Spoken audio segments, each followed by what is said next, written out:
Hey there, everyone. Welcome to the Mom Series, The Misunderstanding of Multiplicity. My name is Maria, and I'll try to get the lighting right in here. I'm coming to you from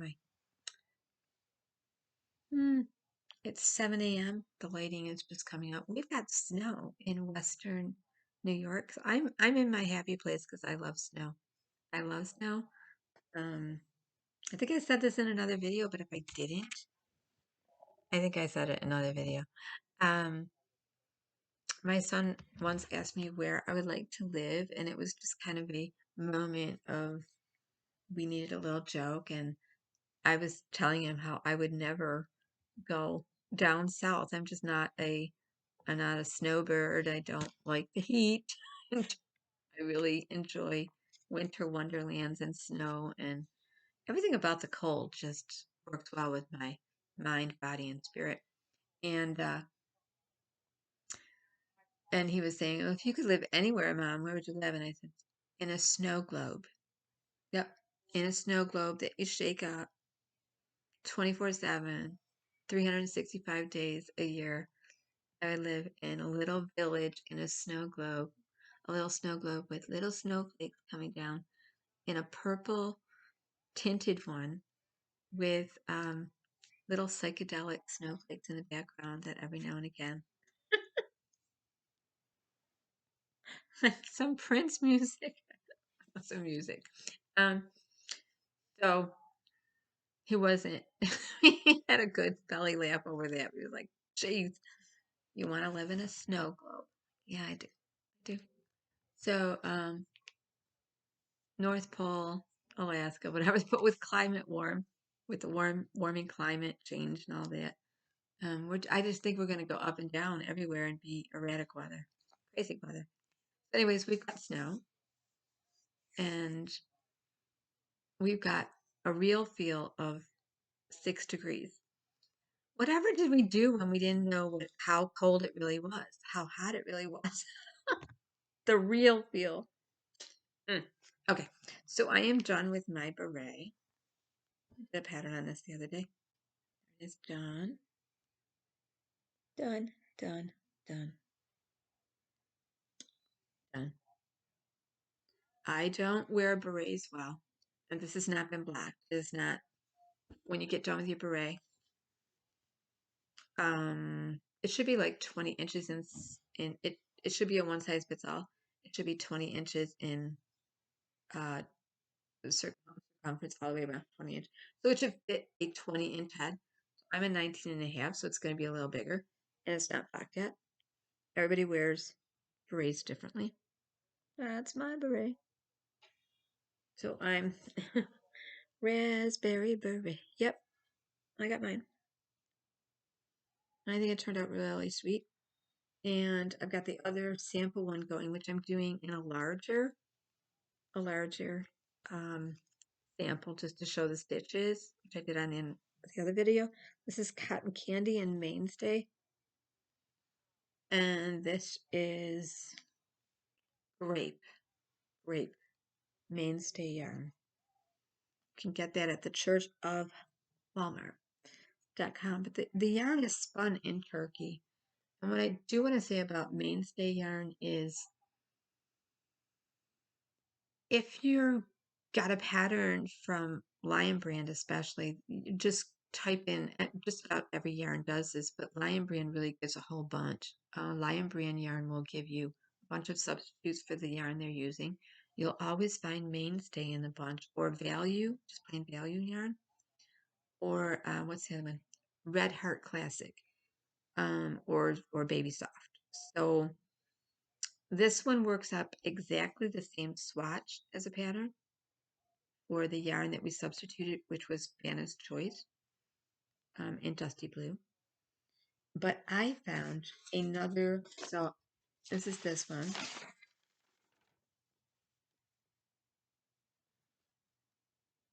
And you really do wear them more to the back of the head. I'm just not a good beret wearer. I never have been. But I found another pattern. I'm more of a tam wearer, which is kind of the same thing, but not quite. It's a little more flat and square, a little more shaped. not so pancakey and flying soft sauce, not so much. But just it just has more of a shape. I want to make this one next, and I'm going to mix and match these colors. You need two colors.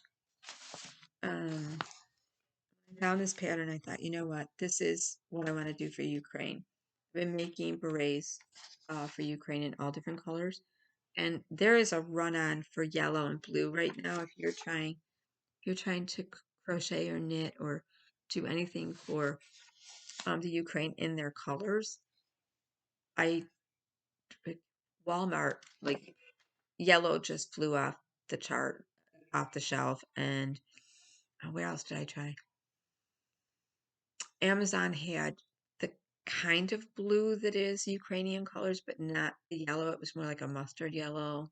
So, I mean, what's in right now, sadly, but with good reason, is to make things in the color of Ukraine uh, flag. So, as soon as I can find some more blue and yellow, I'm going to start making yellow and blue berets. People are still very displaced. They're having to be in lines, they're having to be without electricity, they're having to be in basements, shelters. And when your head is warm, you just feel your feet and your head, you just feel cozy and better. So there's lots of places locally I know that are hospitals and charities that are collecting. Another thing is, I was looking up what to make for Ukraine and found this really cool link, which I should have known this because the ladies I knit and crochet with are at a Ukrainian church not too far from me.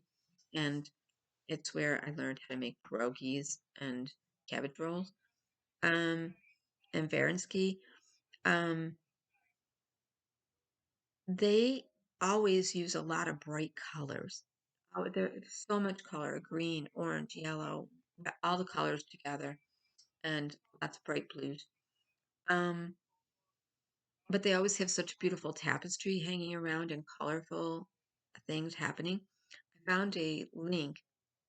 It talks about the rich history of Ukraine and their looming and weaving and tapestry, um, that the artisans there are known for. If you go into a home in the Ukraine, you're going to see an heirloom Afghan that is just rich with texture and color and almost like a quilt. And you're going to find a generational heirloom piece, and that a lot of people had to leave behind quilts or uh, Afghans and woven things that were made by their grandmothers or their parents or whatever, or the baby things. And it's sad because the thing is sad. Let's face it, the whole thing is disgusting. I do want to say something I'm glad about. I don't know much about war. I'm a little dumb when it comes to war. Um, but I know a little bit about conflict resolution and problem solving and being on the opposite end. But then I know what it looks like to just be dealing with a tyrant.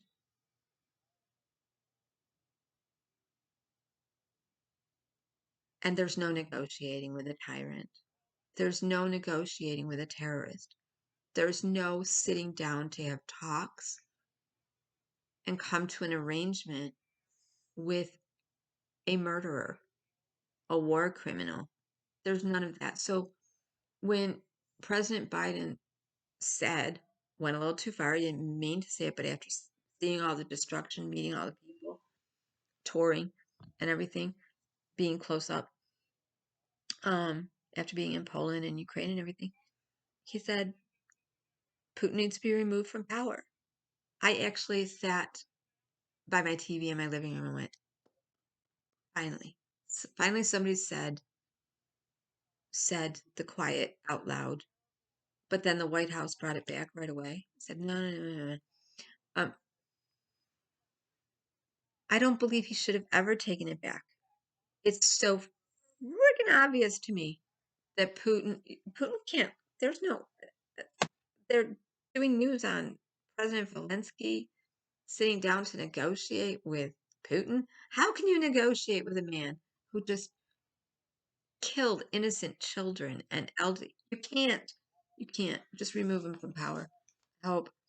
Help somebody remove him from power. So that's my thought. That's my takeaway on that. If I was living in Russia right now,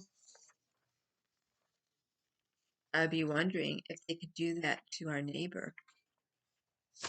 If he could do this to our neighbors, to our loved ones.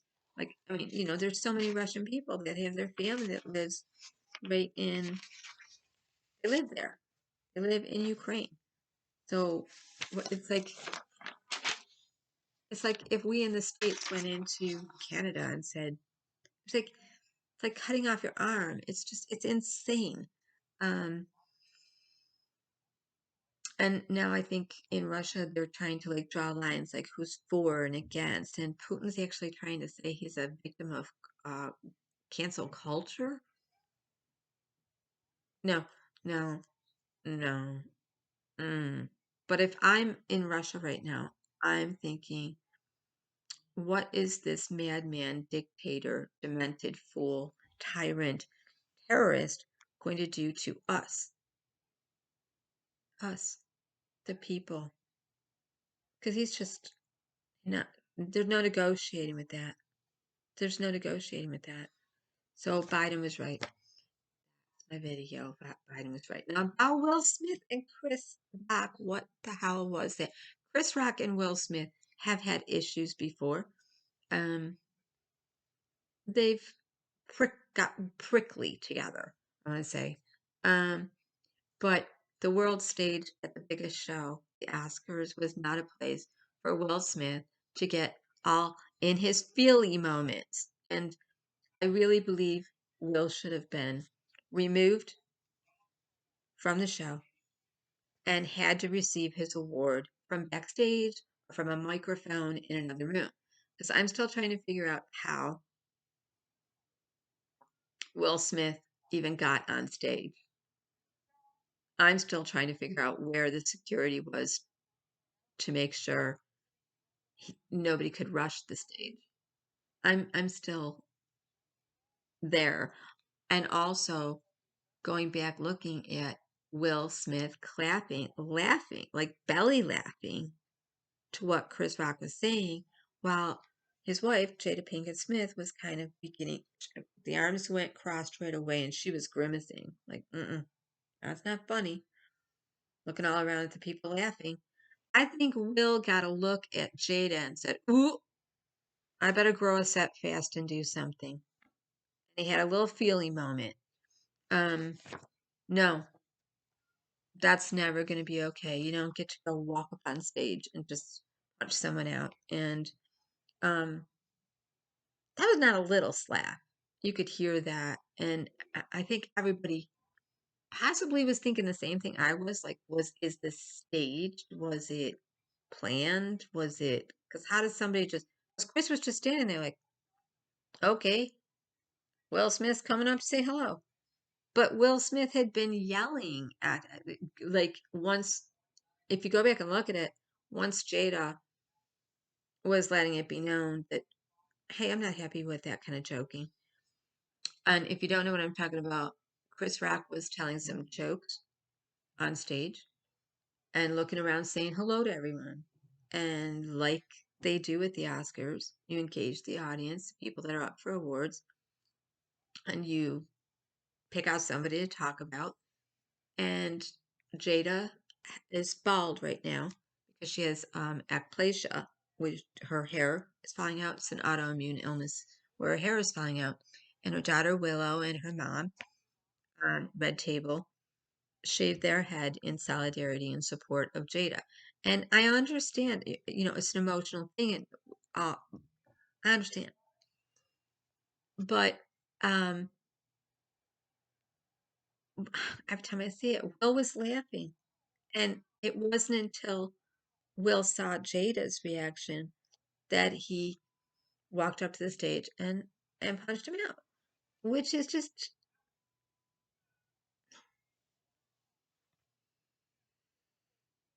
I don't know. You know, enough is enough. Enough is enough. I think there needs to be there just I'm really sad about the whole thing. I I think you want to have your feely moment, have it somewhere else. And if you're going to get a great award like Will Smith got after that performance, after that ridiculous craziness,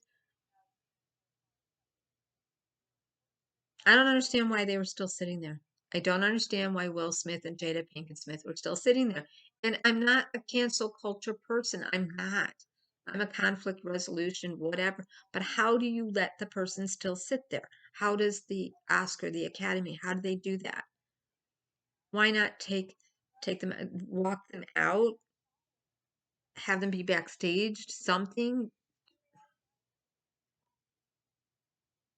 If Billy Crystal had been up there on stage, if Whoopi Goldberg had been up there on stage, Joan Rivers, Robin Williams, any of the people that have done the award shows years past, Jay Leno, any of those people, Johnny Carson, any of those people, and said, are we looking, is there going to be another G.I. Jane 2 looking at Jada with the bald head? What? Nobody would have said anything. You know, I could say, okay, well, Jada's got alopecia, so she shaved her head because her hair has been falling out, and it is a devastating the autoimmune illness she has. It's very devastating to lose your hair. That said, I still don't understand why Chris Rock didn't know that. So that's why I kept thinking there's some inside joke. This is like some joke. This isn't really happening, but it was really happening. So, that kind of ruined the Oscars for me. Sorry, it did. It was a beautiful Oscar show, but I had to tune out right there. I was like, isn't there enough crazy in the world? Isn't there enough insanity in the world that you're gonna prance up on stage like you're Muhammad Ali in real life? You're gonna punch somebody up when Muhammad Ali was a gentleman and would never do that.